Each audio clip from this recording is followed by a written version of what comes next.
Hi. இன்றைக்கி Sunday 11:30 ஆகிடுச்சு. இப்போ மதிய சாப்பாடு செய்ய ஆரம்பிச்சிட்டேன். ஒரு 1:30க்குள்ளே முடிச்சிடுவேன். சாப்பிட்டு இந்த பாத்திரத்தெல்லாம் கழுவி முடிக்கிறதுக்கு எப்படியும் ஒரு 3:00 ஆகிடும். கொஞ்ச நேரம் உட்காருவேன். திருப்பி ஒரு குரல் வரும், அம்மா ஸ்நாக்ஸ் எங்கன்னு. அதுக்கப்புறம் டீ போட்டியா காஃபி போட்டியான்னு கேட்பாங்க. இதே தாங்க எனக்கு சண்டே இப்படி தான் போகும். எங்கேவாவது வெளியே போகிறதா இருந்தால் மட்டும்தான் சாப்பாடு செய்யாத மாதிரி இருக்கும், ஜாலியாக இருக்கும். மீதி சண்டேலாம் இப்படி தான். யாராவது சிக்கன் கிரேவி நல்லா ஸ்பைஸியாக வேணும்னா இப்படி ட்ரை பண்ணி பாருங்கள்.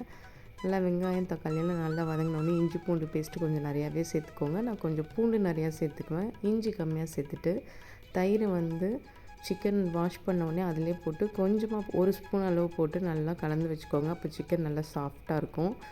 நல்லா சிக்கனில் தண்ணியெல்லாம் பிரிஞ்சு வந்தோடனே உங்களுக்கு வேணுங்கிற அளவுக்கு தண்ணி சேர்த்து 3 பச்சை மிளகாய் போட்டு நல்லா கொதிக்க விடுங்க. செமி கிரேவியாக தான் நான் எடுப்பேன், சூப்பராக இருக்கும். அவ்வளோதான். இப்போ பாத்திரம் எல்லாத்தையும் அடுக்கி வச்சுட்டு அடுத்தது செஞ்ச கிரேவிக்கு நைட்டு தோசை ஊற்றலாமா சப்பாத்தி பண்ணலாமான்னு சொல்லிவிட்டு அடுத்து ஒரு டிஸ்கஸ் போவோம். அதை செஞ்சு சாப்பிட்டு முடித்தோடனே அடுத்து மண்டே வந்துடும். என்ன பண்ணுறது, இதே தான். பாய். இன்னொரு வீடியோவில்